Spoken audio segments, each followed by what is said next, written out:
I think we just, again, need to listen to disabled people when we're saying that something isn't accessible. I remember I went to a theater before the pandemic and I asked where like the handicap accessible bathroom was. And at first they didn't know. And then they told me it was across the street in like a building 4 floors up. What? And I'm like, I can walk across the one. Right. I'm like, well, there's several problems with this. One, there should be one here. I don't understand why there isn't. 2, yes, I'm a disabled person who can walk, but there are many disabled people who can't. Right. And you're telling them they have to go across the street to the bathroom in a span of 10 minutes in its intermission? Like, not realizing that that is a problem is a problem in itself. So I think that they need to listen and to kind of really be willing to change. I think we're just still, society's very stubborn and doesn't want to change, doesn't want to adapt. And, it's kind of like enough is enough. We need to start adapting. It's more than just your output, more than a bike. When you hear your shout out, you know it's all right. Put on your magic pants and let's go. We're cruising into the power zone. Clip in, set yourself free. Come on and take a ride with me. You know what you need to know and what's it all about. Everything you need, it's on the Clip Out.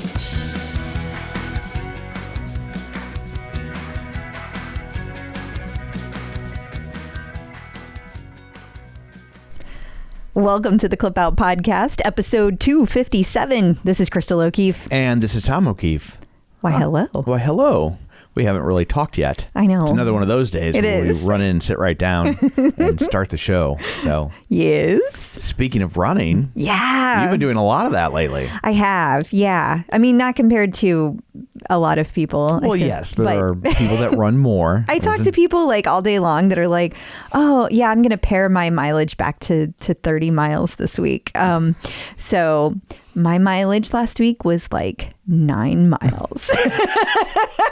But that's a lot. For me, it's a lot. Yeah. You've been trying to up your speed. I have, yeah. I have this kind of like hope that maybe I'll get to a point where I feel comfortable enough, like saying, okay, I'm training for a marathon.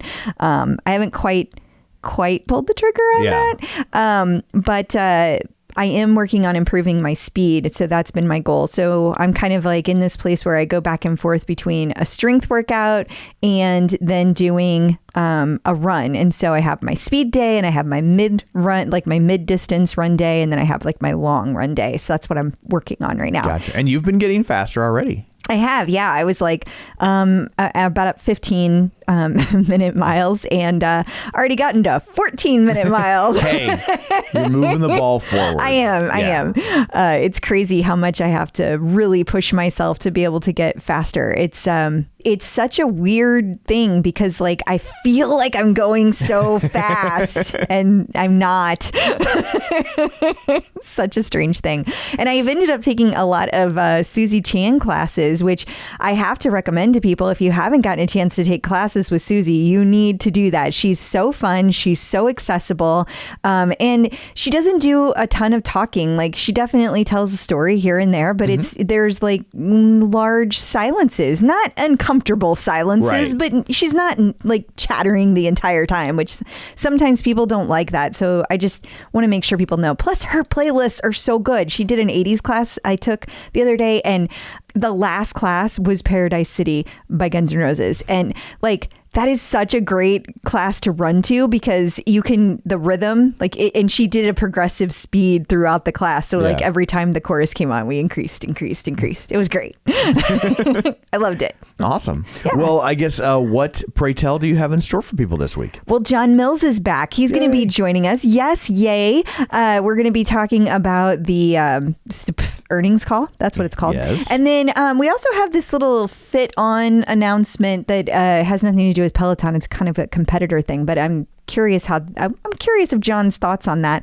Not to mention, I think that we were going to chat about the changes they made to the One Peloton Club. Yes. Also, Dr. Jen drops by and she talks about how to balance bike, tread, recovery, all the things. Okay. There's a ton of updates on all the instructors and they have been everywhere. We also talk about all of the new content Peloton has been putting out, and we had a visit from Angelo and he talks about what to do when what you've been doing stops working. So there is a lot, not to mention we've got some celebrity updates, and there's some celebrations to be had. Awesome. Well, before we get to all that, shameless plugs, don't forget we're available on Apple Podcasts, Spotify, Google Podcasts, wherever you find your podcasts. You can find us while you're there. Be sure and rate and review us and follow us so you never miss an episode.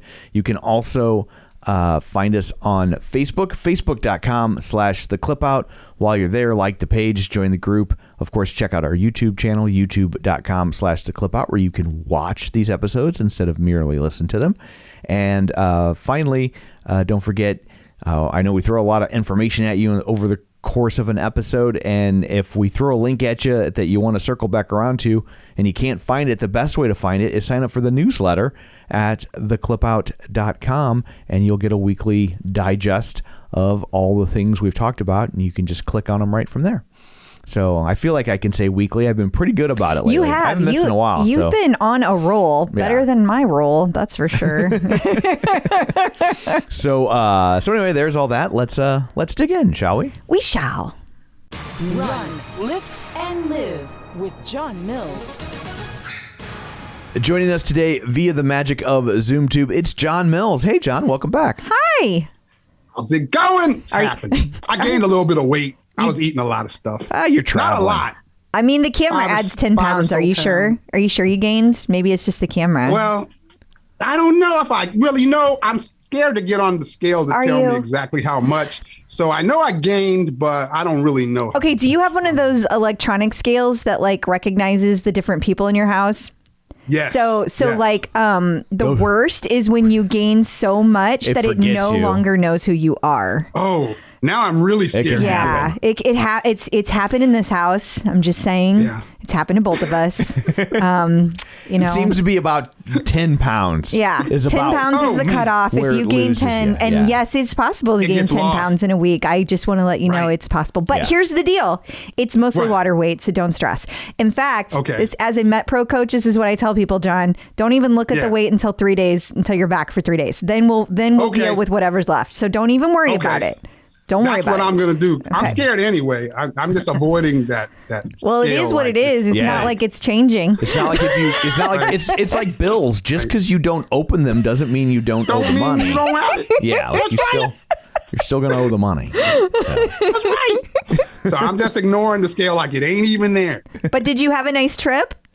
Oh my gosh, the trip was amazing. I loved it. The intent was to take my dad to see family that he had never met, because his father moved to San Diego as a part of the Great Migration, and African Americans were leaving the South to go to California. Okay. That was back in the 40s. And he kind of just left that all behind. But he had like 4 or 5 brothers and a couple sisters. And so my dad had uncles and aunts who all had family that grew, descendants. And he's never been there. His father didn't talk a lot about it. So we wanted him to meet some of his descendants. He had like 4 first cousins that were still alive. They're in their like 80s and 90s. And wow. And he had never met them. He'd never met them. And, his grandparents were buried there. His grandmother, my dad's grandmother, was died in the 1918 flu pandemic. Oh, wow. She's buried in an African-American cemetery. And, this is a lot that we wanted to take him to. And it was his birthday weekend. So, we did a lot of stuff. It ended up being an amazing trip. So it's all good. That's awesome. Yeah. That's really cool. Yeah. Wow. Yeah. It's good stuff. You have really deep vacations. Yeah. I'm very, I feel shallow. We were saying before we started recording, we feel like these really important historical themed vacations, and we're like, we're going to Hawaii? Yeah. That's kind of cool. Yeah. I want to go to Hawaii. I don't have any relatives there. That trip. I mean, too bad there's no relatives. If we get lucky, we might meet a listener. Yeah. Does that count? I mean, seriously, that is so cool that you did that. Yes, absolutely. I think that's amazing. And I love You know what's really... You took the whole family too. Sorry, didn't mean to. Yeah. No, what's also real amazing is we went to this African-American cemetery. It's not really maintained. We were trying to find his grandparents that are buried there. We couldn't find them. Although there are markers there for them that a retired police officer found for us 9 years ago, because the writing isn't on them anymore. He had to use forensic lighting to figure out the markers. Whoa. But since it's been 9 years, it's 9 years of leaves and winters. And so now it's back buried below something and we couldn't find it. So now I got to bring a team of people back to East Texas with rakes so that we can go through this place to go find these markers and replace it with a headstone once we find it. And some people from my group have volunteered that live in the area to come and help us rake. So it's all good. I'm all excited. I got another trip coming up to do that. That's awesome. So, wow. yeah, Wow. cool. Look at you doing things like really impactful things. Like I feel so silly next to you. Thank you. By the way, one last thing. I won't stay on it too long. But one last thing. I got an event at the Webb D. Stevens Museum. I'm so glad you're talking about this. Yeah, on June 19th in Wethersfield, Connecticut. It's a paid event, so no one can listen in. You have to you buy a ticket to the museum to get in to see the event. But I'm doing a lecture there on Prince Mortimer, who was the Connecticut slave that died at the Wethersfield prison. And so anybody from Connecticut or that is in the area that wants to go to that event, hit me up and I can get you the detail. They're going to do a press release on it. So when they do that, I'll put it out. Oh, That's yeah, awesome. absolutely. Yes. That has been quite a journey that you have been working on. So every time you get a chance to share that story with people, that is so cool. And that sounds like a really big event. Like that sounds really big. Yeah. Oh, yeah, it's going to be really cool. So I'm all excited about it. I also spoke to the town today, or their local historical society today, and they're still working towards the plans to create a marker at the burial site where Prince Mortimer was buried. So we're still in collaboration, getting that going. I don't know when that'll ever happen, but we knew that was going to take a long time. But they're still working that angle. So it's just been a lot of big stuff, a lot of good stuff happening. That's so That's cool. awesome. Yeah. And look at all you've done. Look at that. That's all because of you having those conversations and doing that research and putting that information out there. That's really cool, John. Really cool. I appreciate it. Thank you. And anybody wants to attend the event, I'll post it as soon as they create the press. Yeah, definitely. Awesome. And we'll mention it. Remind us. We'll mention it again on the show. So tell people about it. Absolutely. Yeah. That's great. That's cool. Awesome. Well, cool. I guess we should talk about Peloton too. Yeah. That's the point. Yeah, that makes sense. Switching gears to less important things. Yeah, we just I thought we'd just remind people that the Peloton news conference, the earnings call rather, is coming up next week. So, and this is the one that's going to be in the morning. So it's going to be Tuesday at 8:30 a.m. Eastern. Because of Barry's bedtime. Exactly. Barry's bedtime. You're doing an early bird special. Uncle Barry's like, we got to do these things in the morning. Yes. I don't know. This is the second one in a row they've done in the morning. I know. I don't know why. I don't know what the reasoning is behind the morning.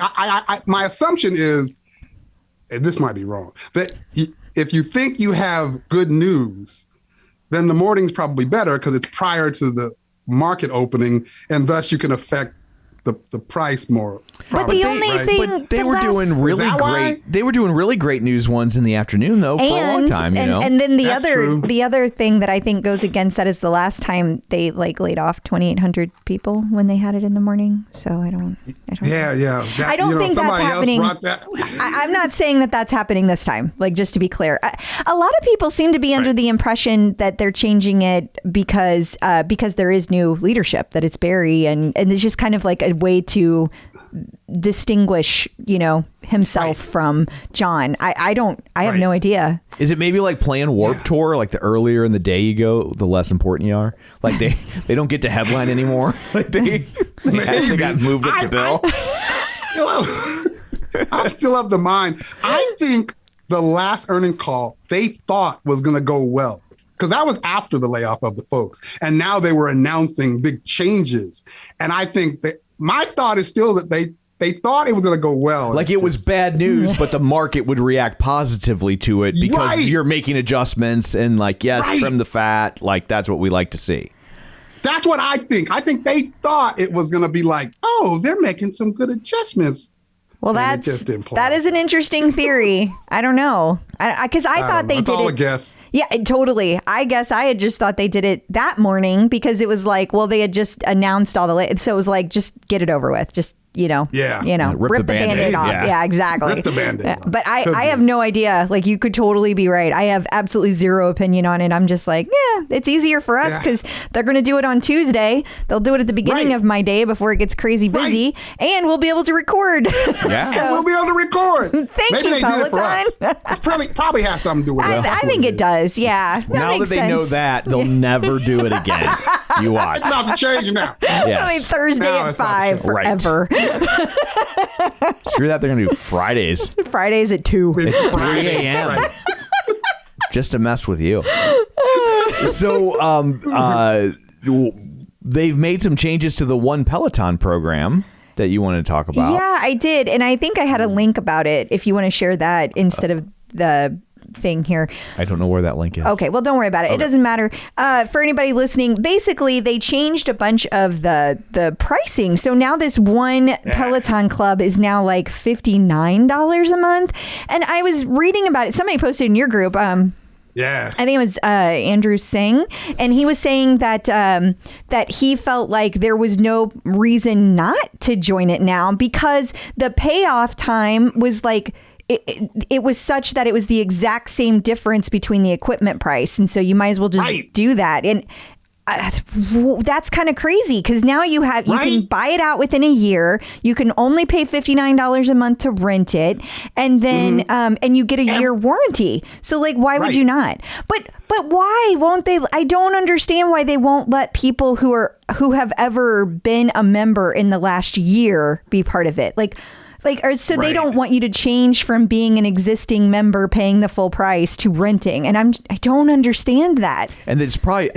I think it's that. Like, they don't want you to be like, oh, that's a better deal, and then bail. Why would you not do it for like 3 months or 4 months? Like, if not that we're people that own a second home, but there are tons of Peloton users that own a second home. Why not let them rent it for however long? I think because they don't want they don't want to rent you a bike. Like, but it says rent a bike. Right, but that's marketing. But they don't want to rent you a bike. They want you to be like, oh, they want to remove the barrier to you getting this bike in your home, and then hopefully you fall in love with it and you never send it back. They don't want people to do the thing where it's like, oh, I'll send it to my summer home for 3 months. Nope, take it away. That's not the business they want to be in. Yeah, I think it's a couple things, but the $59 is for bike. It was $70 for bike plus. Very true. And the reason why Andrew was saying that it's no consequence, you probably should do this, is because if you subtract from those costs from $45 or from $44 a month, which is the monthly for the subscription, and you take that and you expand that over 12 months, the cost that you pay after 12 months is exactly what you would have paid if you just bought it outright. So you're not losing anything by doing this. Why take the risk? Right? Yeah. Why take the risk? And that's the point he was trying to make. Why wouldn't everybody do this? But the reason I think that they're not offering this to anyone else is because, they still have that alignment of if you have, I guess it wouldn't apply to 2 bikes, right? I was going to say if you have multiple products, then you're paying one subscription, but multiple bikes, it doesn't apply. It doesn't apply. Yeah, you're right. I don't know. You're right. I'm back to that. You're right. Why don't they just let everybody do it? It's another subscription. If their intent is to grab another subscription, then that would be another subscription. So yeah, but if they think that you're deliberately only doing it for a short period of time, because it's your summer home. But they're also not putting anything in place that keeps you from wanting to do that. So I guess I just don't get, like, there's going to be people that do, whether it's their second home or not. Right. There's going to be people that do it. Right. And so I just see like all you're doing is yet again alienating the people who have been your audience the longest. It just doesn't make any sense. When we go to Hawaii in June, you should just rent one for the month for $59 and have it dropped off at your hotel room. That's the other thing. It's still see your only in point. like the contiguous 48 states. it's not even that. Right. Oh. It's like very, very limited markets. It's like 30 Right. markets or something. There are none in the state of Missouri. There's only one in the entire like Midwest column, and that's in Chicago. So, well, I mean, okay, I don't really consider Atlanta in the Midwest because it's like, No, I that's call that the South. South. And there might they be would one call of it the South. I mean, Gone with the Wind calls it the South. Fair enough. Fair that's- enough. Yeah, it's the Yes. South.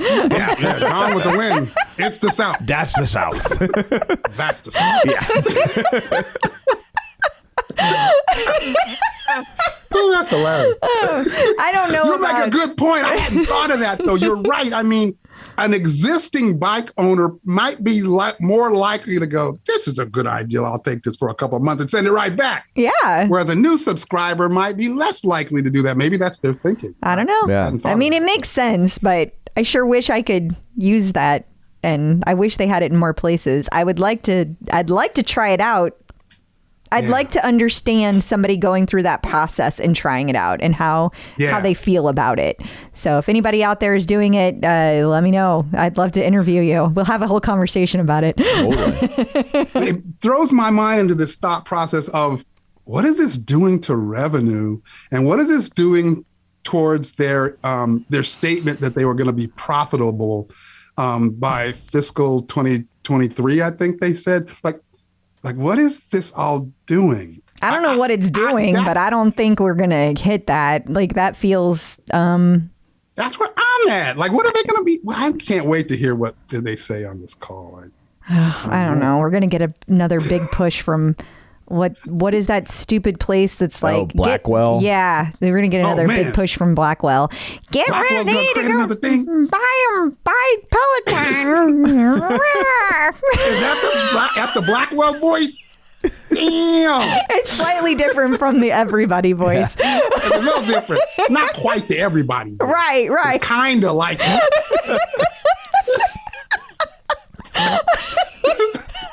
I like both of those voices. Those are hilarious. I don't even know where it came from. I didn't even realize I was doing it. Oh, you were doing it.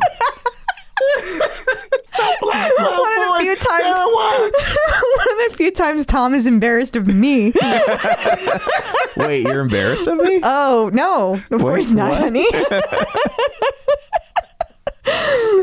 This is how I find out. Erica would have answered that very quickly. She would have just went, yes, you're embarrassing. You've been like, of course. So finally, digital fitness platform FitOn, I guess is how you say that, which sounds a little dirty now that I say it out loud. Yeah, I don't know about this. I don't know anything about it. I thought it had to do, if you scroll down, I thought it had something to do with like iFit or something. Yeah, it's like they're like a fitness. Nautilus. Yeah, They that's got a it. collaboration with Nautilus. Okay. But I thought this was interesting because they are now going to be doing a new program where it's all about chronic conditions and helping people who are older. And so it's going to be like kind of targeted toward them. And they have like older adults and Medicare recipients are going to have access to these classes that are specially tailored to them. And I thought that was really interesting.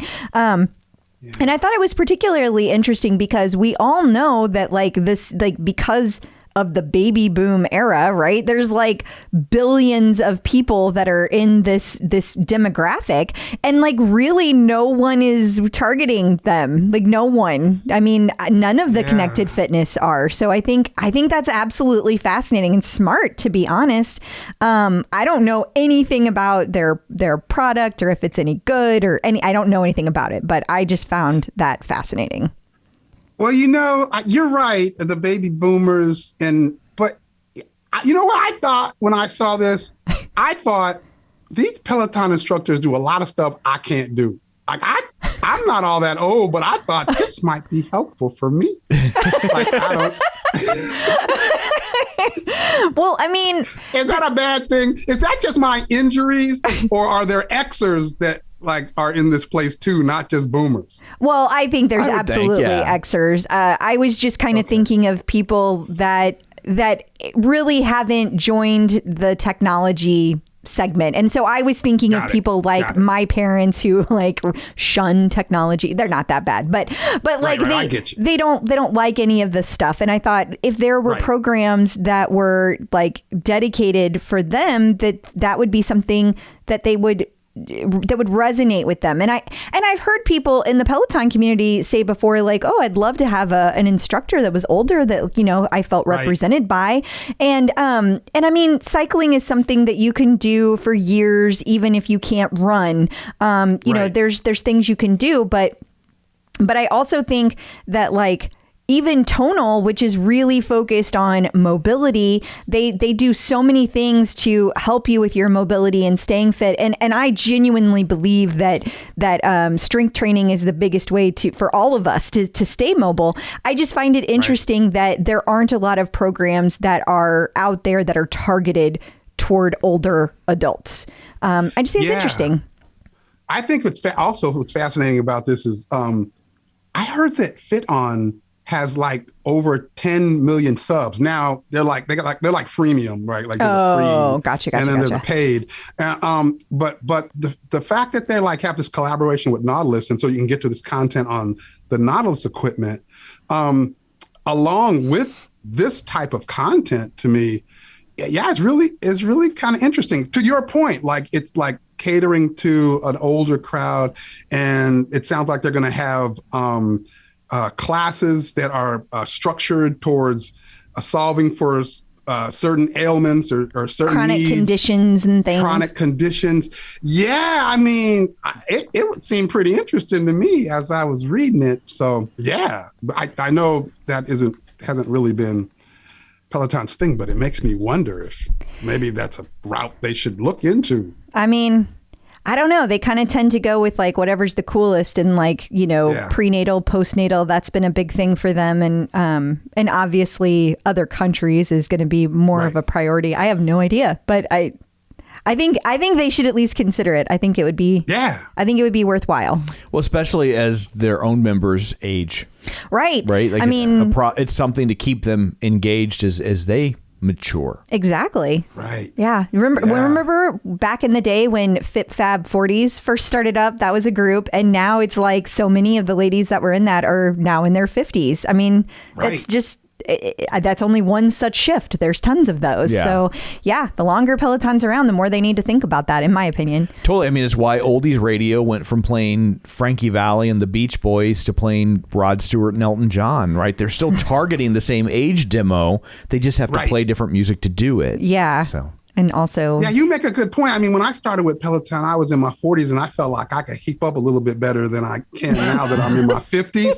But that could just be because I'm more lazy and more out of shape. No, you're not. Or because I'm older. I don't know which one. I haven't figured it out yet. See, psychologically, I'm all kerfluffled because... You mess up everybody's algorithms because since I never worked out, I've never been able to do more, but I'm sure I'm like way worse than I would have been had I always been doing stuff. But because I've never done anything, I had nowhere to go but up. Yeah, so the moral of this story is don't start working out till you're 50, folks. I should have done that. And I wouldn't have this problem. Yeah. I mean, Tom's always saying he's got his body is in like new condition. Yeah. There you go. New condition. Right. I guess now I'd say it's gently used. Now who doesn't like to be gently used? Okay. I knew it was coming. I was about to hold on. I guess some people like to be roughly used. Oh, no. What? I'm just saying that either way could be enjoyable depending on your deal. You're more than welcome to. Like, I'm not judging. Just trying to be inclusive. Not a judgment. Yes. That's right. Exactly. Inclusive. All inclusive. Well, on that note. Yeah, let's see how many times I can turn red today. Yeah. John missed the glazed donut conversation last week. No, don't go there. Not again with the glazed donut. But on that note, John, thank you for joining us. And until next week, where can people find you? They can find me on Facebook in my group or page, Run, Lift, and Live. They can find me on Instagram, Run, Lift, and Live. They can find me on the tickety-tock, Run, Lift, and Live. Or they can find me at Run, Lift, and Live or Run, Lift, Live, either of them, .com. Awesome. Thank you so much. Thanks, John. Have a good day. You too. Talk to you later. Bye. Getting the psychological edge with Dr. Jen. Joining us once again via the magic of ZoomTube is Dr. Jen Mann, licensed marriage, family, and child therapist and sports psychology consultant. You may know her from VH1's Couples Therapy with Dr. Jen or VH1's Family Therapy with Dr. Jen, her long-running radio show, The Dr. Jen Show. She's written 4 best-selling books, including The Relationship Fix, Dr. Jen's 6-Step Guide to Improving Communication, Connection, and Intimacy.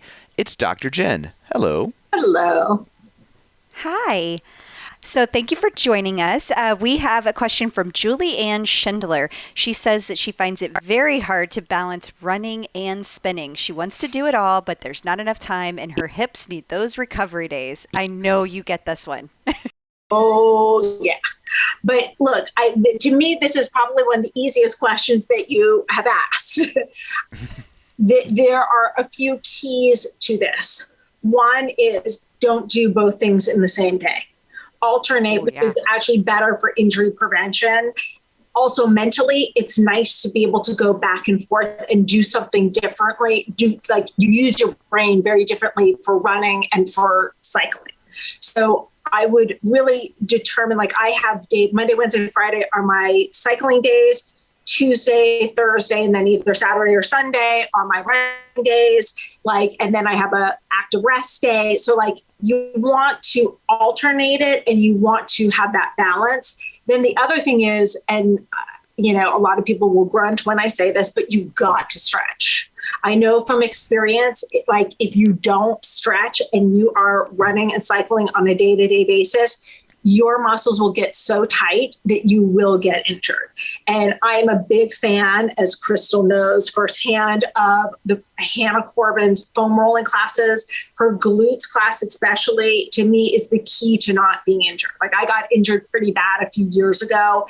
And once I started integrating that in, that made a huge difference. And in a dream world for me, 10 minutes of foam rolling before I work out, and then 5 minutes at the end of stretching. I especially love, Chelsea has 2 5-minute pigeon classes that to me are the perfect class, because after you go for a run, the last thing you want to do is stand up. I like to be either lying down or sitting down after running at all times. And that 5-minute class, it's just enough to really open up your hips and let go of all of that tension in your hips. And you don't have to stand up, so you don't use too much energy. And it's just 5 minutes, which is doable. Even when you're oh, I'm so done with my workout, 5 minutes is doable. And Chelsea is wonderful. That class is so great. So really integrating stretch at the beginning and end, alternating. And also the other thing is I would add in other disciplines, especially gentle things like yoga, making sure you're doing a core workout, because those are muscles that you really need when you're running and you're cycling. Really finding that balance is very important. Yeah. And the Chelsea workout, the one you're talking about, the stretch, I also just like how Chelsea just makes everything so accessible regardless of your level of stretch ability. So she makes all of those very easy for you to jump into. And she's very relaxing. I look, all of those instructors are, but she's so relaxing in that class. Yeah, I know Crystal always gets on me because I don't like to. I'll do the pre-stretch, but when I'm done, I'm just I'm done now.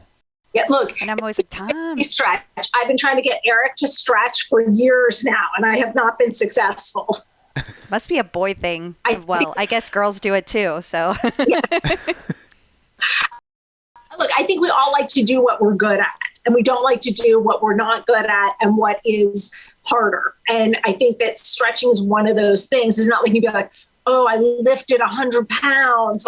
dude. But like with stretching, it's not something that people like give big accolades on. Like I don't see the high fives like when I'm taking a stretch class. Whereas like you totally get them on the tread and the bike. No, I've never yet had high fives in a stretch class. But It's because they can't reach it. They're all pretzeled up. totally.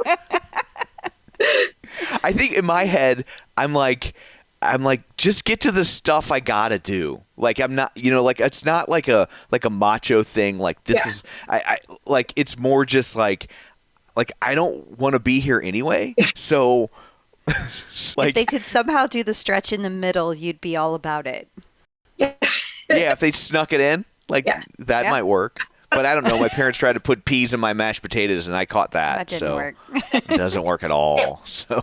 We kind of have to conceptualize something like stretching differently. Instead of looking at it just as its own activity, we have to look at it as longevity creation.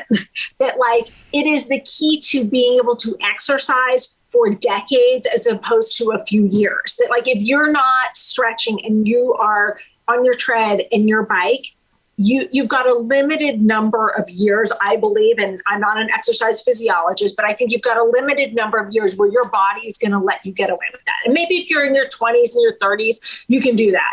40s, 50s, forget about it. Like your body's going to say, no, like we're done. You've got to stretch. Like that's it. Yeah, Well, I will so say- clock's ticking.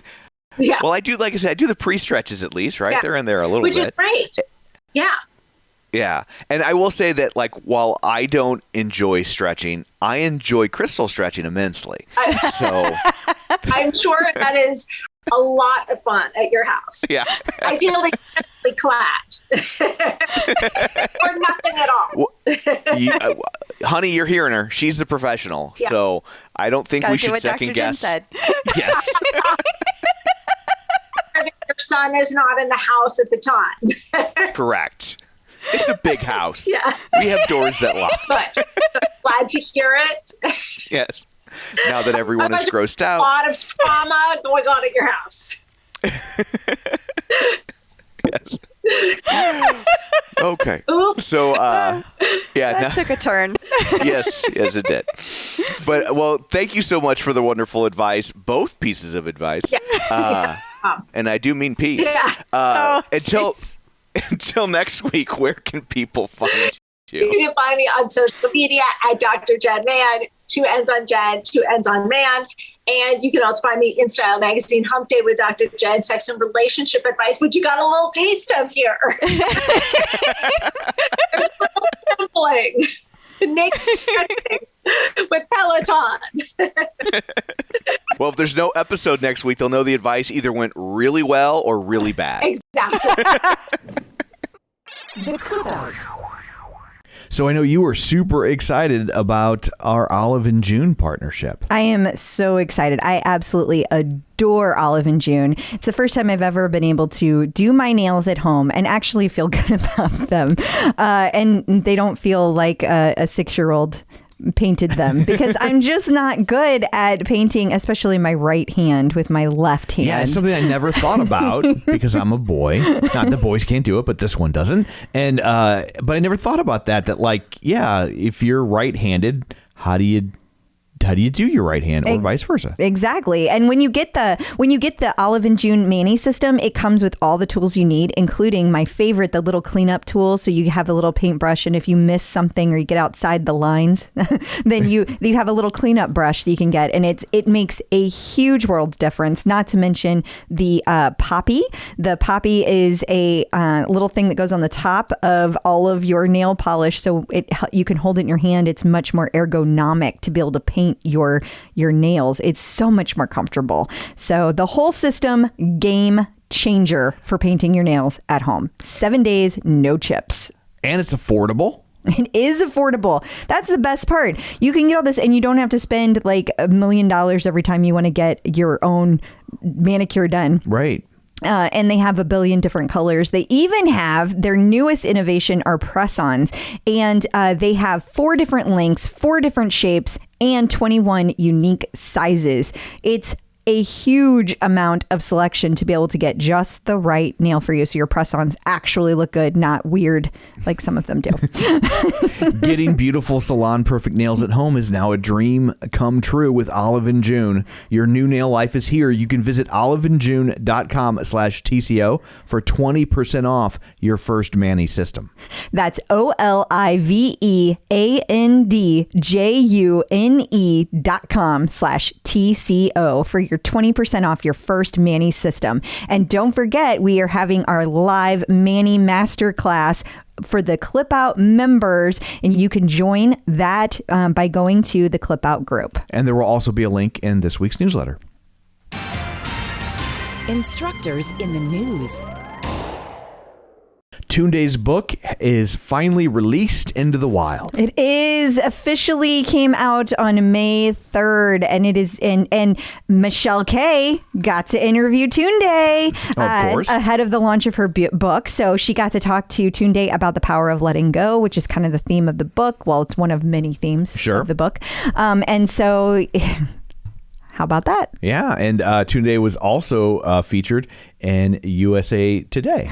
She was. They talked about how Tunde found strength in rejection and loss. And she said to her, failure doesn't exist. I don't think that I actually put the link in here, but I think she was on the Today Show as well. Gotcha. Yeah, she's certainly been making the rounds. She has. She was in like a Las Vegas newspaper. Like she's been certainly out there pushing it as well as she should. Yeah. And I think it was... what is the Today Show?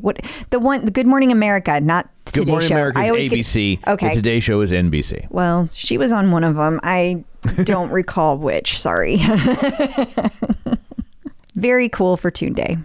Jocelyn Thompson Rule is now a tread bootcamp instructor. Yeah, very exciting news for Jocelyn. She's one of the tread instructors from the UK. She's amazing. Love her classes. And now she's going to be teaching tread bootcamp. So that is really fun. Love seeing that lineup be expanded again. And she's an excellent teacher for it.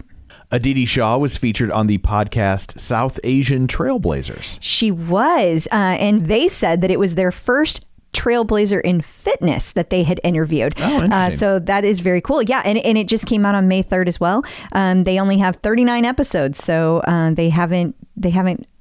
it's easy to find. Gotcha. And Emma Lovewell's publicist has been working overtime. She has got 3 articles this month. She did. Or this week. Yeah. The first of which is from mindbodygreen.com.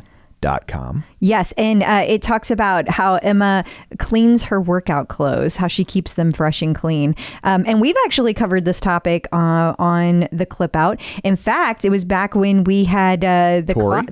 Tori. Yeah. Peloton Closet was on, and so we talked through that. So basically, some of these exact same suggestions are in here, but she had some name brands that you can try as well. And then also she was featured on a website called Global Circulate. She was. Which I don't know what that is. I don't either. But if you scroll down, gosh, I was thinking that this was the one that was saying she was going to be at a thing here. I guess this actually originated in an article that she had in Pop Sugar. So it might be a repeat. That's the other place is Pop Sugar. So one's repurposing the other. That makes sense. Yeah. And she talks about how she feels. She says how she lives to make you feel invincible. And she talks about how her parents were hippies even before, and they were into wellness even before it was popular to be so. So she talks about that in her gardening and things like that. So honestly, I think all of these articles might have originated from Pop Sugar and they just repurposed. The internet is so sneaky. They are. It's all about the clicks. Kirsten Ferguson is featured on cafemom.com. She is. Yeah, it's a great link where it talks about prioritizing movement, mindfulness, and self-care. And she ought to know she's a wonderful mom to 2 girls, and she's a really good friend, judging by how well she took care of Jess Sims at her first marathon. Yeah. And she certainly is a wonderful cheerleader for everyone in the quote-unquote ratchet mom club. That is what everybody uses for their leaderboard hashtag when they're on with Kirsten, and I love it. She made Robin an honorary member of the Ratchet Mom Club when they did their 2-for-1 run. And speaking of Robin, she is in Elle.com talking about her Mother's Day gift guide. Yeah, and I love the title. Of course, Robin Arzon's Mother's Day gift guide includes massage guns and Peloton bikes. I mean, what else, right? Job security. Exactly.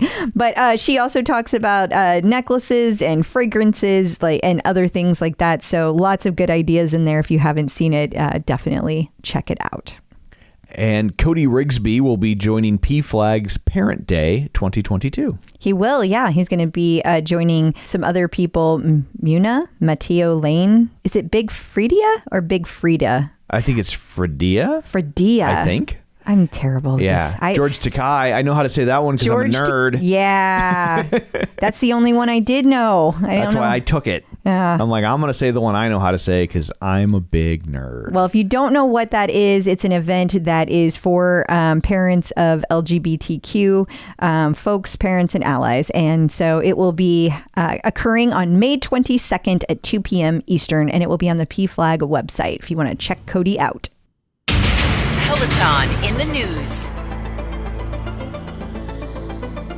So Peloton's latest YouTube show was called On the Leaderboard, and people liked it, but everyone was kind of complaining that they couldn't participate because they're interviews where they interview a celebrity while they're utilizing the tread? Yes, the bike? Both? The tread. Okay. And that is correct. But the interesting thing is when they made it a class, now they made it a class that you can take on the bike or the tread. So you can take it either place.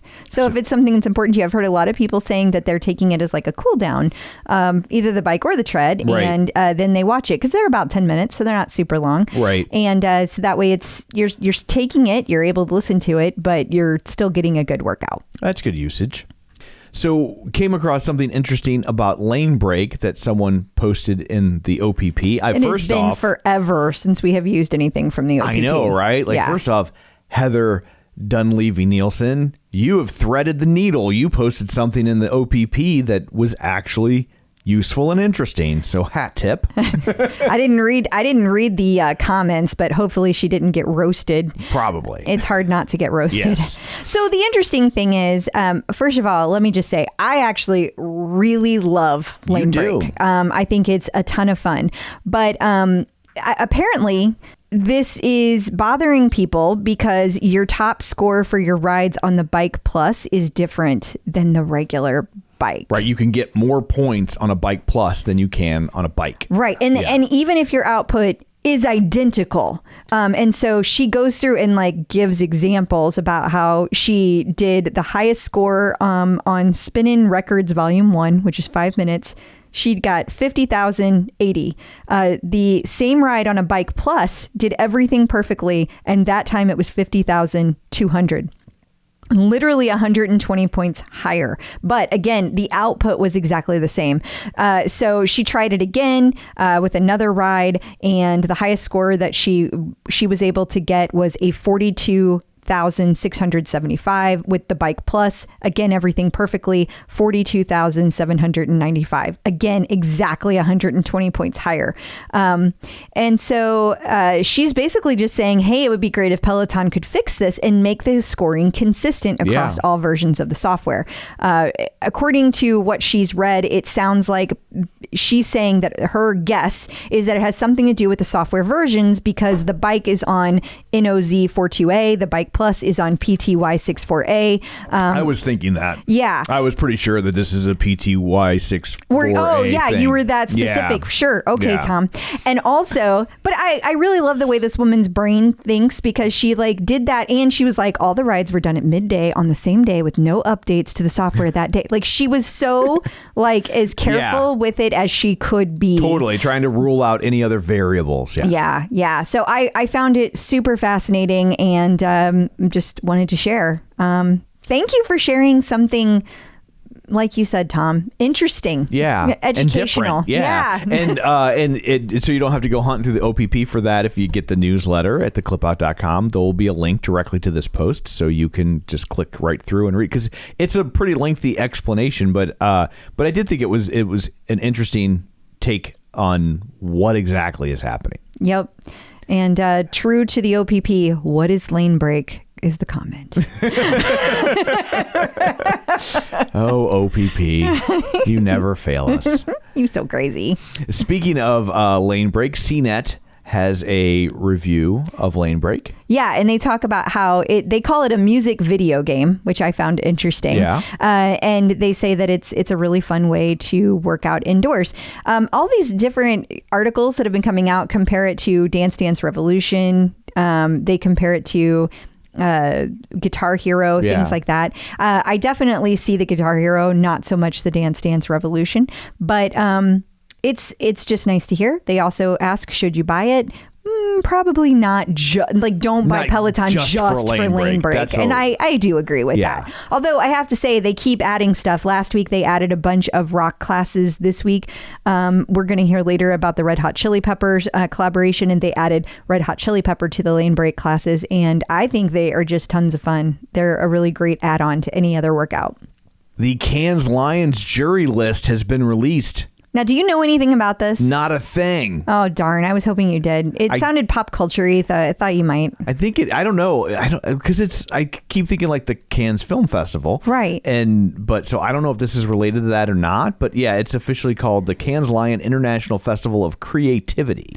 So I guess there's all these juries that get together and they like benchmark creativity from other companies.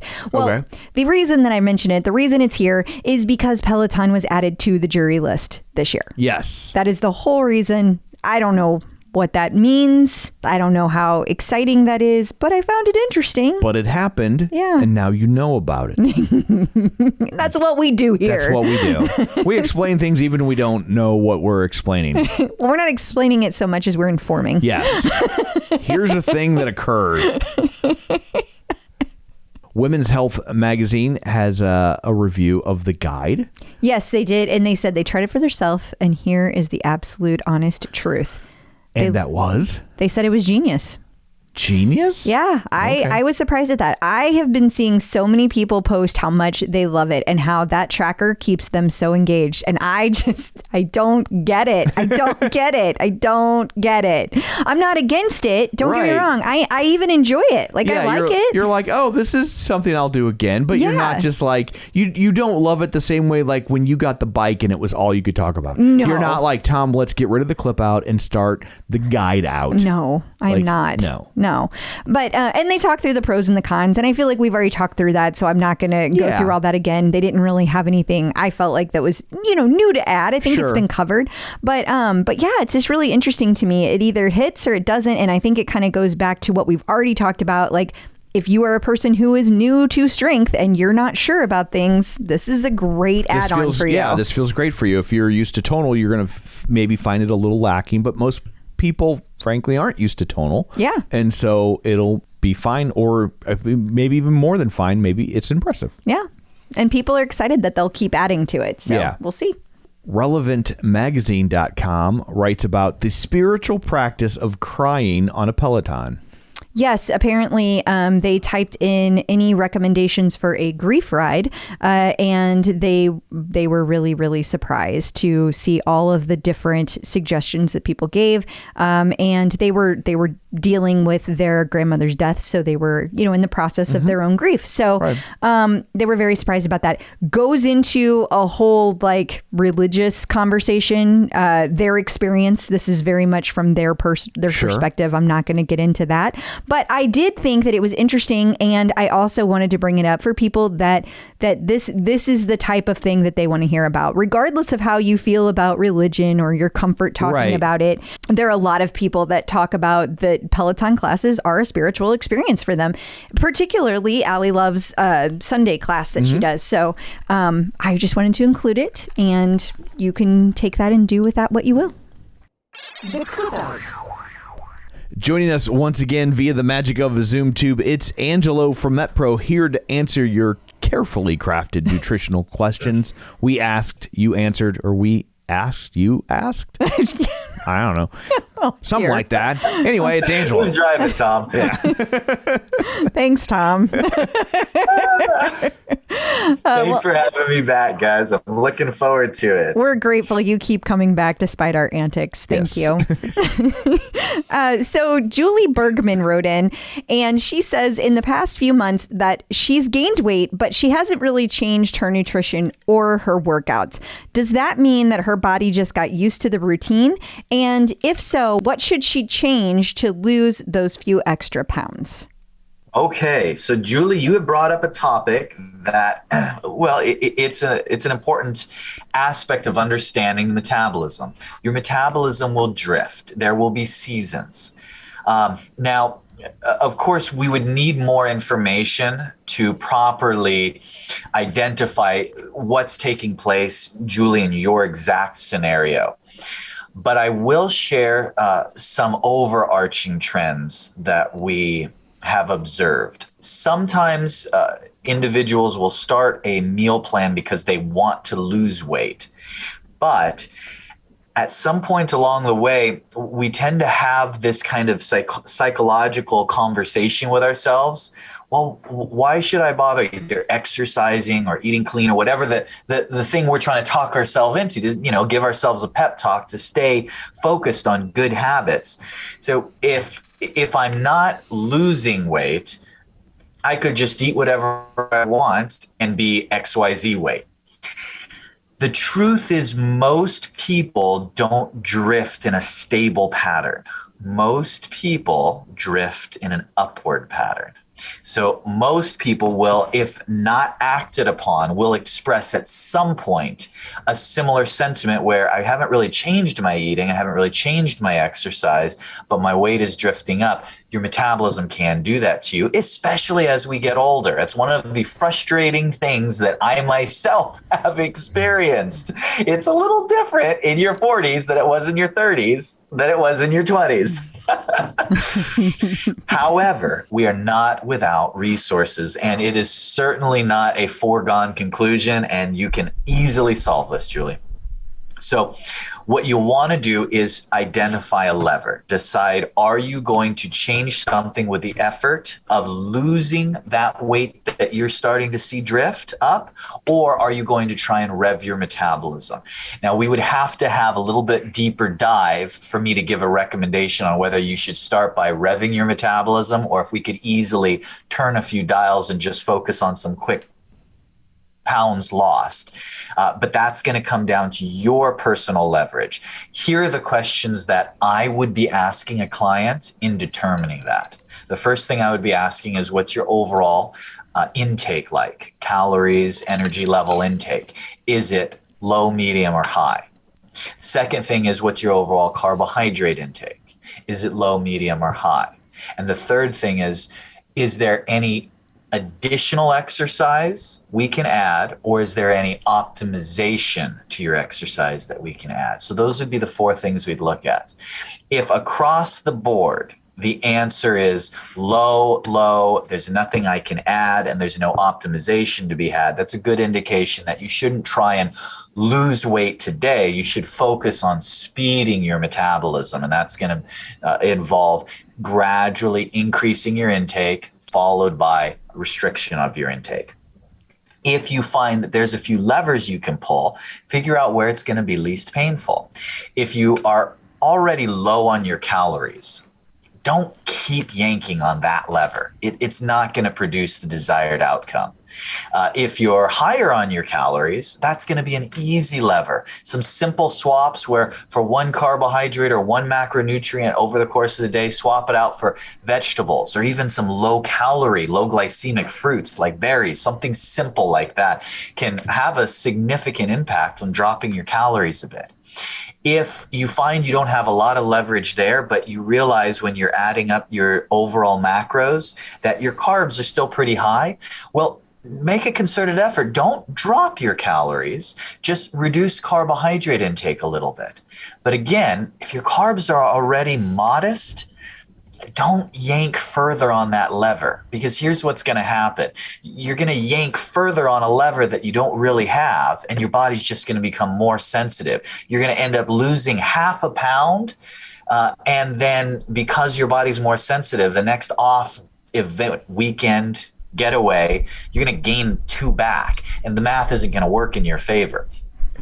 And then probably the one where hopefully I can be the most help is the exercise optimization. What you might try is trading some of the current exercise you're doing for lower hypertrophy, higher output as far as calorie burn. That's going to be tied to your respiration, your breathing activity.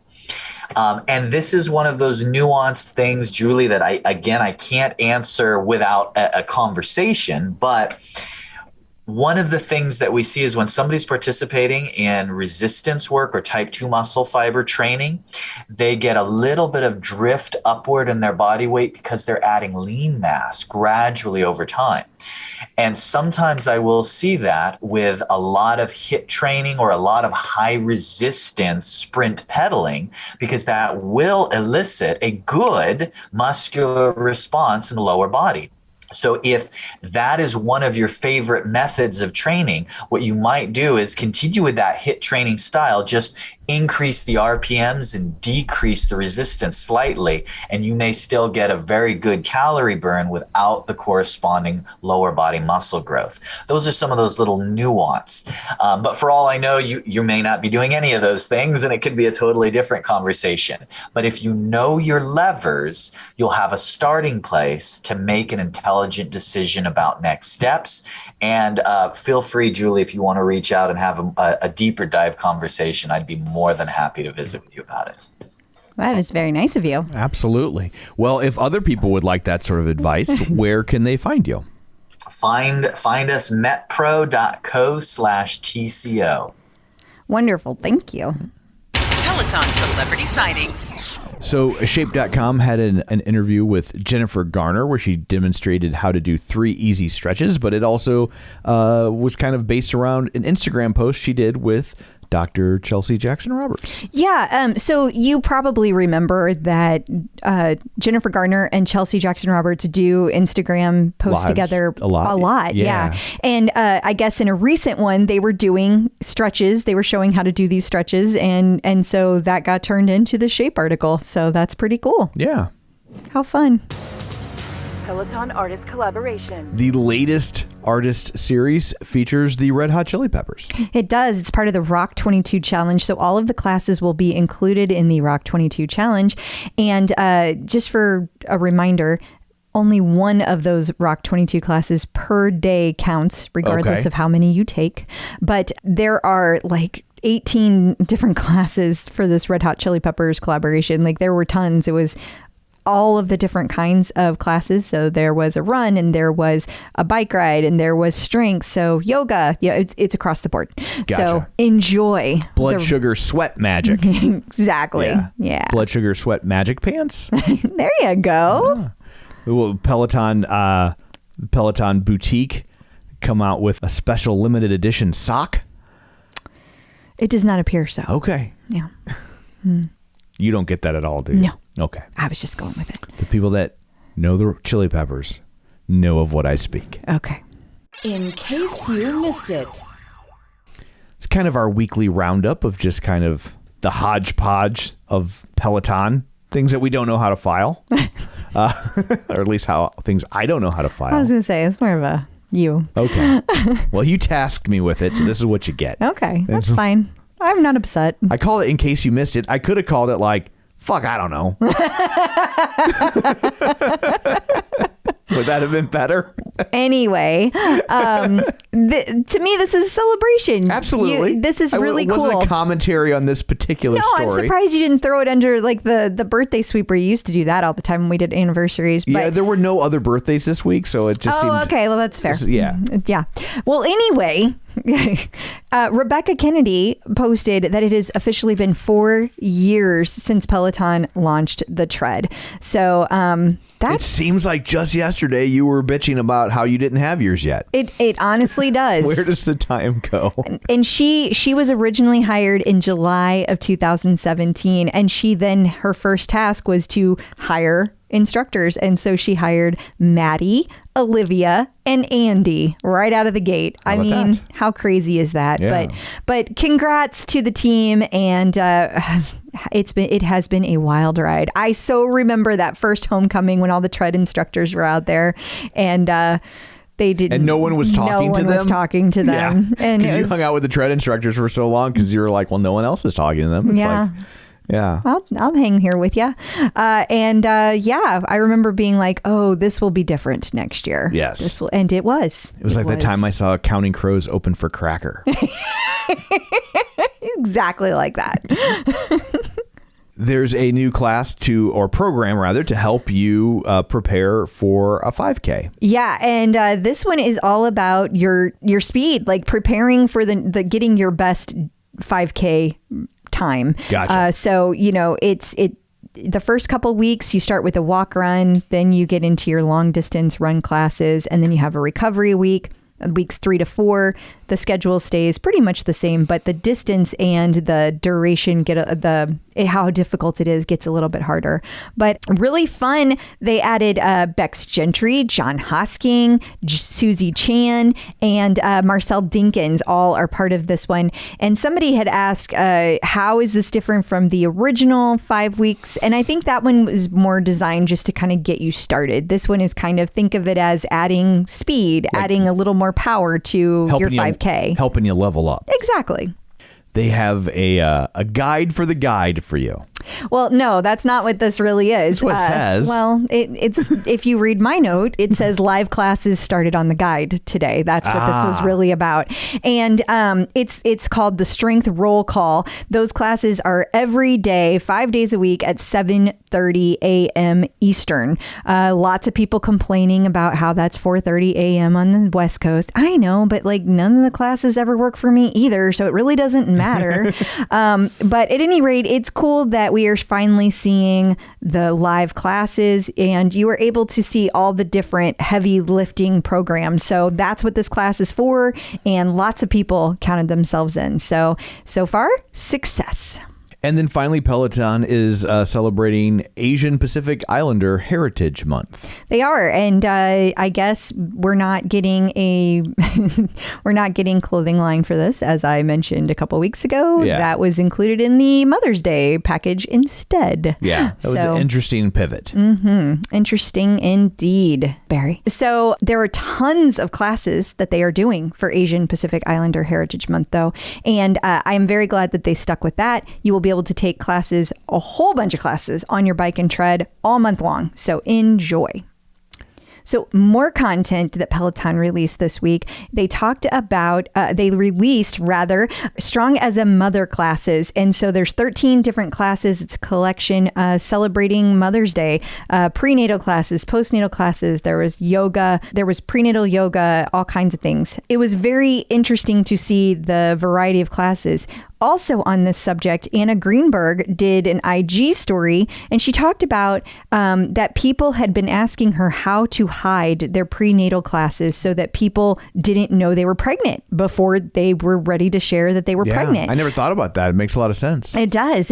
But there's no way to hide your classes. Like you can't hide the classes you take. So she gave people 2 suggestions. And she did say, by the way, there's no way to do that at this time. So maybe that'll be something that happens later. Yeah. But she did talk about that 2 options you have are to delete your classes or use a separate account that nobody knows about and use that one to take your classes. So 2 options for you. That's a good tip. Shared by Anna Greenberg. Past guest update. And finally, an update on Peloton for Parkinson's. They absolutely crushed it this year. I mean, they've been crushing it every year. They've seen major gains, but the gains this year were even major. Yeah, I mean, last year they raised $63,000 and they had 28 riders. This year, all day riders. Thank you. This year they had 42 all day riders and they raised $105,000. So congratulations to Peloton for Parkinson's. You guys do an amazing job. We're so happy you're out there doing it. Thank you for allowing us to be a sponsor. Absolutely. Checking in with the Peloton community. So joining us today via the magic of ZoomTube is Jillian Curwin. Hey, Jillian, how's it going? Good. How are you? Good. We're glad it's the weekend. Same here. I'm excited for this weekend. It's a Super Bowl. I'm ready. Are you a Super Bowl watcher? Do you watch the Super Bowl? I do. I am. I'm excited. I'm like, don't know who to root for though, because I always usually root for the underdog, which would be Cincinnati. But I grew up in a Rams family, so like part of me feels like out of family loyalty, I need to root for the Rams. So either way, I'm just hoping for a really good game. Okay. We got to get to the bottom of this. We have to do a reveal here. Okay. So first off, we don't like personally. We're just not in sports at all. I couldn't. So we really don't care. But we do kind of care because we're from St. Louis. So we're like.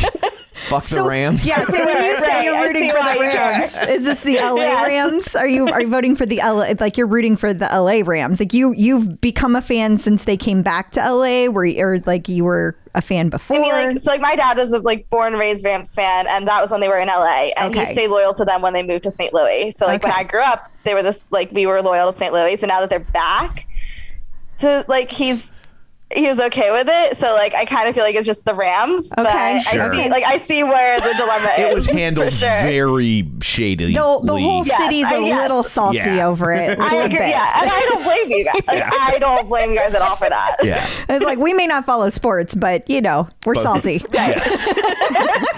As you should be. Okay, so I'll get into the Peloton stuff. When did you first hear about Peloton, and when did you decide to pull the trigger? This is the equipment for you.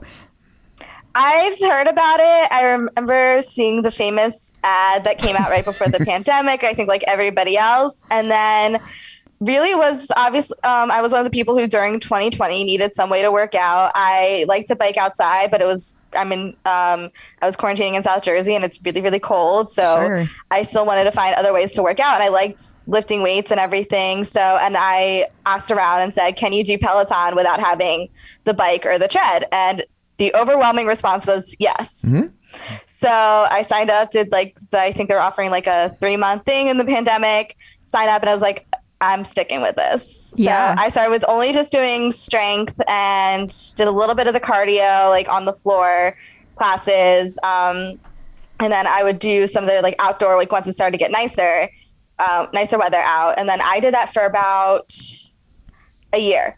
And then I went to visit my friend Lydia, who is also a little person in the DC area. And she has the bike that I now have, which it's advertised as a kid's bike. It's more like an adaptive bike. So she uses that, and that's how she would take all the cycling classes. Because that was the one thing that I was dying to take. I wanted to do the cycling because I love riding my bike. So I did that, and I said, okay, this is going to be my present to myself when I finally moved to New York City. And I did.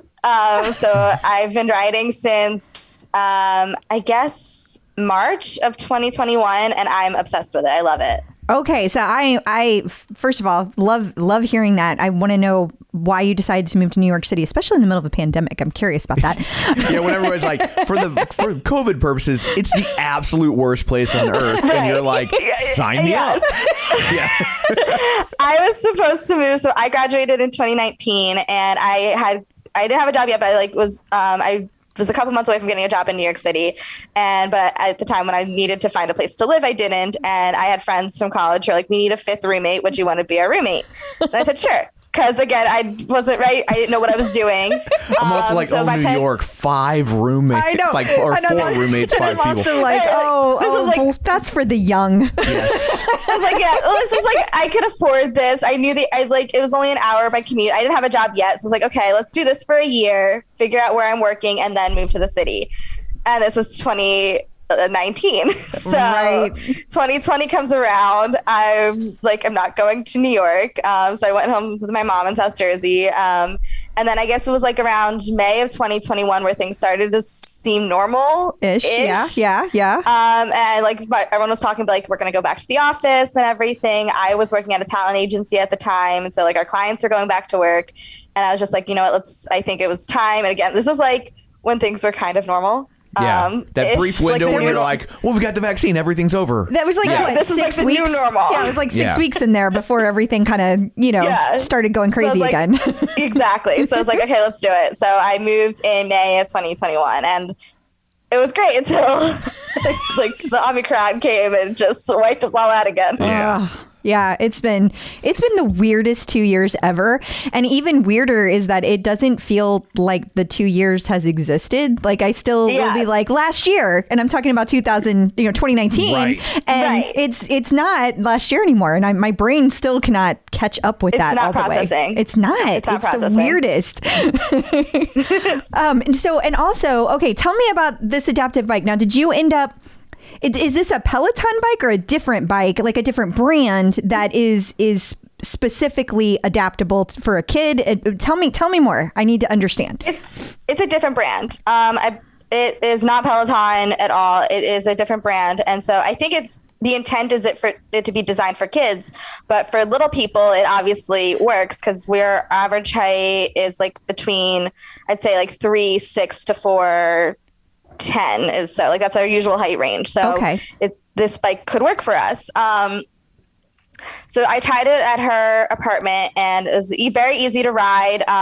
It doesn't show you like resistance. You are able to adjust the resistance, but you kind of have to just go by feel. Sure. And then she uses an app to track her cadence because it doesn't have this cadence screen. So what I do with mine is so she said that I would need their crank arm shorteners. So they attach to the pedal crank arm and they shorten even more the distance between the seat and the pedal. So it does make it a little easier for our feet to reach. So I got the bike, I got the crank arm extenders, I downloaded the app to track my cadence. And then what I usually do is like, I'll have it on my desk, my computer, and I'll do the app, the rides from there. That's fantastic. I love how creative that is. Like, what a great way to figure out a way to adapt it. I mean, we've talked to people who are hard of hearing. We've talked to people who have their vision impaired, and there's all different kinds of ways to make Peloton work for them. Yes. And we even talked to a gentleman who he rode the bike like. He was an amputee, and so he had like a special bike that he hooked up to the Peloton, like in front of it. There was a trainer that he had built especially for it. And so I am just really inspired by all of the creativity that goes into all of these different ways to adapt for Peloton. So that's really cool. Do you want to say what the name brand is in case anybody out there is looking?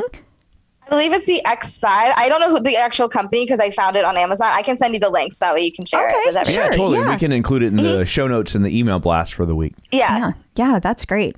And so as far as like adapting, have you felt like the community has been supportive of your journey? How has that felt for you? For sure. I think the community has been very supportive of me, of like the little person, because I know a lot of other little people have kind of seen my post or seen like other people post about it and are getting the bike. So they're joining because I think it's very interesting because from an early age, I remember being told by my doctors, by my parents, that the two best exercises for me to do as a little person are biking and swimming. Really? But I could never, because it's very low impact on the joints and like, we get the good cardio and it's the whole body. Sure. So, but not being able to do it, inside, it's always been a problem because everybody wants to do it because we grew up riding our bikes. So to be able to have this now adaptive bike and then to be able to do something like Peloton where the classes are there, it's very easily accessible. There's so many options to choose from depending on your intensity and like what you're in the mood for. So the community's been very supportive. And then like the Peloton community, when I post celebrating a milestone, has been really supportive as well, which is like always surprising when I see the comments and the likes and everything.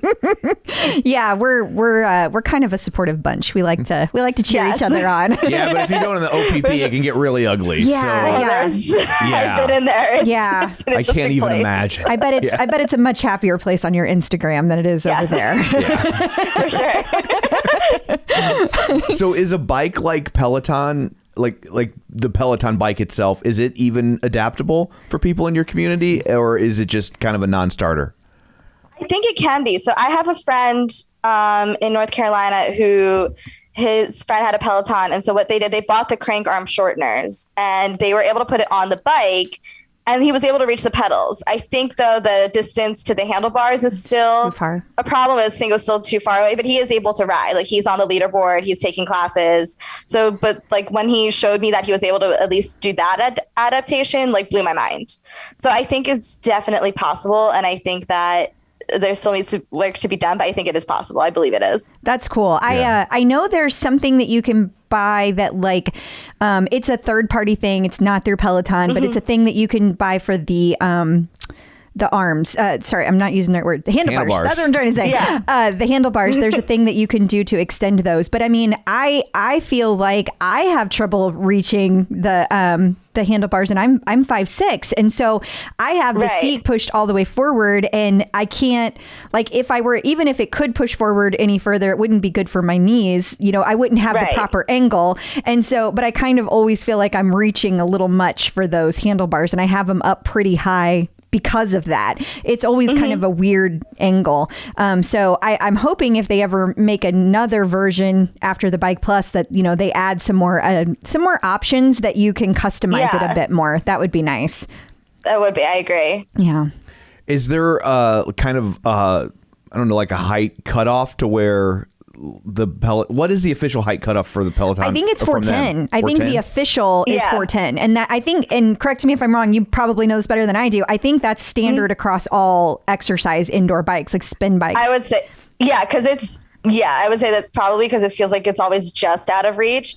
I mean, I'm 4 feet on a good day, I like to say, but I guess technically I'm like 4 feet. I know like the max, I think a dwarf, like of what being a dwarf means is around, it's either 4'8" or 4'10". Someone will correct me if I'm wrong, I'm sure. So I think like, I think because I've never been able to ride an exercise, like any other exercise bike, not just Peloton. Okay. Gotcha. And I can't remember when we talked to Snooki, because she's diminutive.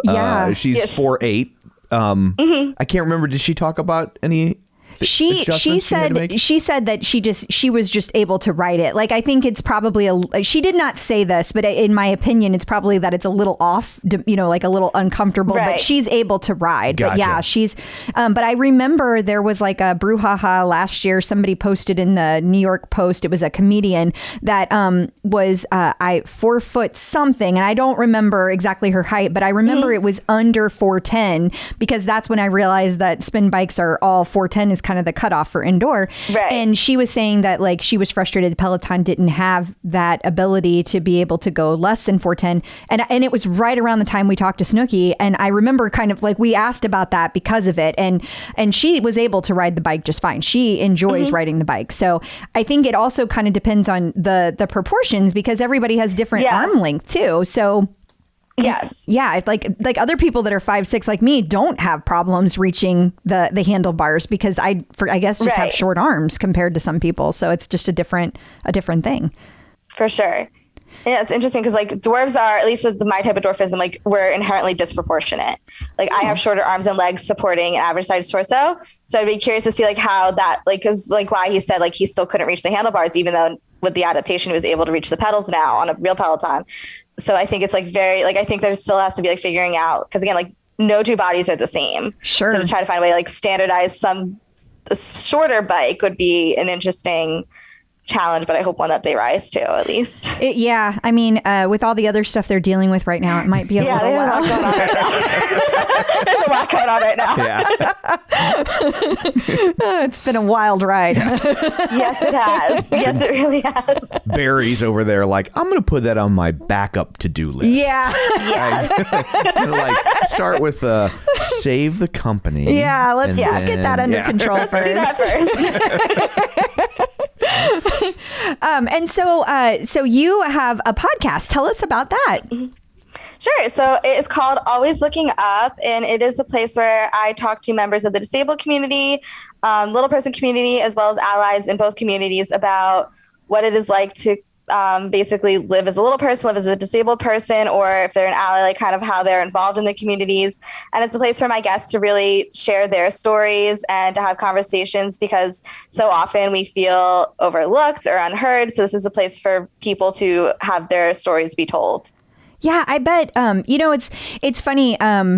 the things you take for granted, whoever you are, because like it's like it takes an injury, right, to realize, oh my gosh, my back, like if anything on my back hurts, it affects everything. Or like if you have the like really tall cabinets like we do in our house, like I can't reach the top shelf. I can't help her. But like I'm no better. Yeah. We're almost exactly the same height. Yeah. And but you don't see outside of your own bubble, whatever your own bubble is a lot of times. So I can understand how that does feel like your community is overlooked.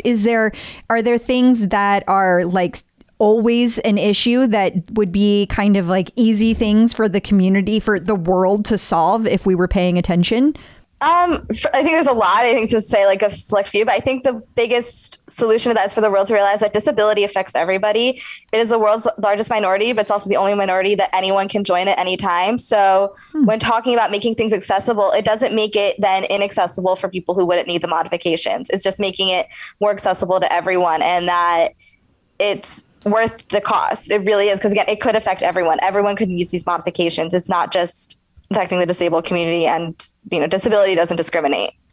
That's true. And I think that's a really good point about it doesn't make it inaccessible for other people. Right. That it's like something as simple as like that we would take for granted now, like cutouts in sidewalks, right? Yeah. And it's they weren't a thing like 30, 40 years ago. They weren't a thing. And like how many times is a cutout in a sidewalk as someone who doesn't necessarily quote unquote need one made your life easier? Like you're trying to get something in your car and you got a cart or a dolly and you're just like, oh, we go over here. You know what I mean? And where before you wouldn't, that wouldn't have been an option. It wouldn't have been an option, and you wouldn't have thought of it. But now that it's there, you're like, oh, there's something. Or like the doorknobs that aren't knobs, right? Where how many times are you carrying something? Now you just with your elbow, boop, and you can open the door. And I do make the noise when I do. He does. He says boop every time.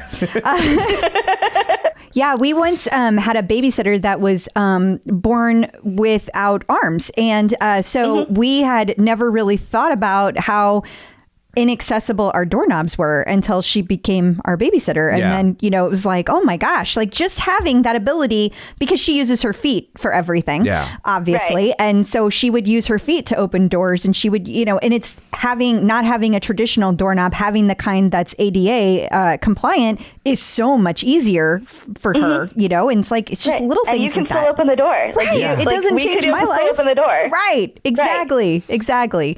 Yeah. So, what other things, what other examples can you think of that are things that we could, as a society, do? I think we just, again, need to listen to disabled people when we're saying that something is inaccessible. I remember I went to a theater before the pandemic, and I asked where like the handicap accessible bathroom was. And at first they didn't know. And then they told me it was across the street in like a building 4 floors up. What? And I'm like, I can walk across the street. Right. I'm like, well, there's several problems with this. One, there should be one here. I don't understand why there isn't. 2, yes, I'm a disabled person who can walk, but there are many disabled people who can't. Right. And you're telling them they have to go across the street to the bathroom in a span of 10 minutes in his intermission? Like there's like, that is a problem. Like not realizing that is a problem is a problem in itself. So I think that they need to listen and to kind of really be willing to change. I think we're just still, society's very stubborn and doesn't want to change, doesn't want to adapt. And it's kind of like enough is enough. We need to start adapting, especially after dealing with the pandemic, where people are now having to deal with disability more, and it's affecting the disabled community at greater rates. Like we just have to start listening more. Absolutely. Yeah. And God forbid you got to pee during the movie. Right? Oh God. You're going to miss like 30 minutes. That would, Tom, you would be really out of luck, because I pee a lot. He does. This is a Broadway theater. This is like, I've never been to a movie theater. This is like on Broadway, and it's like, this is ridiculous. And I didn't do it, and I wish I did. I wish I said, fine, I will go across the street, but you need to tell everybody in the theater why you're holding up the show. Yeah. Like I wish I did. And if I go back to that theater, I will make that stand, because I don't think that there's a bathroom, like they put in a bathroom that's accessible. Since I've been there, but we've seen like 2 Broadway shows in our lives because we're not from New York, right? And, but yeah, like both times, I had to go down steps. I didn't even think about it that I had to go And just in general, older cities like New York, they don't have as much room to make those modifications. It's more expensive. Like here in the Midwest, like Tom says all the time, it's one good thing that we have is space. Like we have a lot of space. and because even downtown where there are older buildings, still nothing compared to as old as in New York, there's room to be able to expand, there's not as much. But when everything's kind of on top of each other, like it is in New York, it really does make things a lot harder to be able to change things easily from a construction standpoint. And I will say, and not to play devil's advocate a little bit, I'm sure some of those Broadway theaters are historical landmarks, so now they have they are. They have the problem of if you want to start cutting the walls and stuff, you get those people out there that are like, but this is history, and she's like, but you still can't. She's like, but I don't want to have to walk 4 blocks to pee, so history can go F itself. If they were in that situation, they wouldn't want to do it either. It's a bathroom. Yeah, and absolutely. I mean, I love the theater, and I totally. They are landmarks, but like I think that there has to be a point where like we need to make this accessible to everyone. Accessibility should not be a reason to keep something the way it is. Yeah. No, you're right. It needs to change, and also realizing it's not a one size fits all solution. There are many different disabilities out there. There are ways. The easiest solution isn't always the best solution. That's a very good point. Yeah, absolutely. And I'm talking about it in a silly way, but it's not a silly thing. No. And it is a very real problem because I'm a jerk. I'd be like, well, then somebody needs to bring me a cup. So he would totally do that. I paid $300 for these tickets, and I'm not missing a minute. So you bring me a cup or whatever. It doesn't matter what play we're seeing. The next musical number is Singing in the Rain. Yeah, he would do that. He would totally do that. So back to Peloton. Do you have like a favorite instructor that you like to take classes with? Kendall, okay. Kendall. I'm a Kendall stan. I'm a knockout. I love her classes. Her metal rides, they're insane. I don't know why I do them. I don't know why I like them. I think I must like pay it at some level. You got some masochism going on. They're crazy, but I love her rides. Well, Kendall stan. They're very intense. So clearly you like the intensity. Now, what about like your other classes? Like you said, you take strength and you take other classes. Do you have other instructors that you gravitate to when you take those classes? When I do those classes, Jess and Ben are my top two for sure. Jess Sims and Ben Aldis. Okay. I use my mom's boyfriend when I'd work out and I'd have Jess on. He would like watch me and he just goes, I don't like her. I'm like, you're not doing the workout, so you don't get an opinion here. Why doesn't he like Jess? I need to know. Jess is delightful. She's delightful, but she's like kicking. She's like making. She sees what she's making me do, and she's like, I don't like her. And I'm like, you're not doing the workout. You have no say in this matter whatsoever. If you were doing the workout, then yes, you could curse her out like the rest of us do. But like, no, you have to earn the curse out crew. You can't. Yes, you can't curse out. That. No, you cannot just curse her out. Yes, is what she's doing sometimes awful and mean. Yes, but you have to earn that right to curse her out. But she's so sweet while she does it. She's so sweet while she kicks her ass. Like it's for a larger purpose. Yes. So do you have any advice for people that are just now entering the world of Peloton? Try it all. Try everything. Figure out what you like, what you don't like. And, it's adaptable. I think that obviously there's a lot that they're dealing with right now, but I think, especially with that, they brought on Logan, that Peloton can be accessible to so many people who thought that they couldn't do it. So even if you don't have access to the bike and the treadmill right now, I think doing the other, they offer so much that it's worth trying and seeing what works for you. Yeah, absolutely. Definitely. And speaking of the treadmill, do you do treadmill classes? Is that something you do?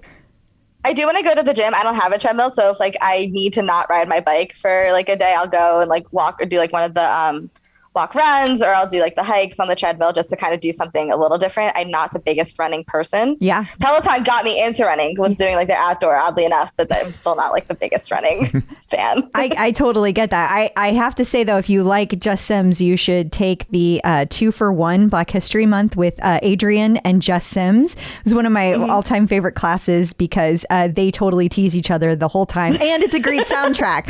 And he really gets on Jess for being a stinker in her classes. So you might enjoy. If nothing else, just watch it. I'm going to check that out. Yeah. I'm going to do it. It's one of those that's just entertaining to do. Yeah. And what is your leaderboard name? At Jillian_Ilana. Nice. Awesome. Nice. And well, I guess before we let you go, remind everybody where they can find you in all the places and your podcast and things like that. Sure. I'm on Instagram at Jill, JILL _Ilana, ILANA. And my podcast is Always Looking Up. We have an Instagram there at alwayslookingup.podcast. My website is jillianilana.com, where I blog about being a little person in an average height world. And of course, you can find me on the Peloton leaderboard. Awesome. Well, thank you so much for taking time out of your day to join us. This has been a lot of fun. It has. And I also just want to say thank you for your inspirational posts that you put on Instagram. It is always such a joy to see how much you are enjoying your workouts. And that always keeps me going, seeing people enjoy their workouts and celebrating them. So thank you for posting and thank you for being part of our show. I really appreciate it. Yeah. Oh, thank you. And thank you for having me. This was so much fun. It was. It was. So I guess that brings this episode to a close. Until next week, where can people find you? People can find me on Facebook at facebook.com/Crystal D. O'Keefe. They can find me on Instagram, Twitter, and the Peloton leaderboard at ClipOutCrystal. And you can find me on Twitter at Roger Kubert or on Facebook at facebook.com/Tom O'Keefe. You can find the show online, facebook.com/The Clipout. While you're there, like the page, join the group, and don't forget our YouTube channel, youtube.com/The Clipout. So that's it for this one. Thanks for tuning in. And until next time, keep pedaling and running.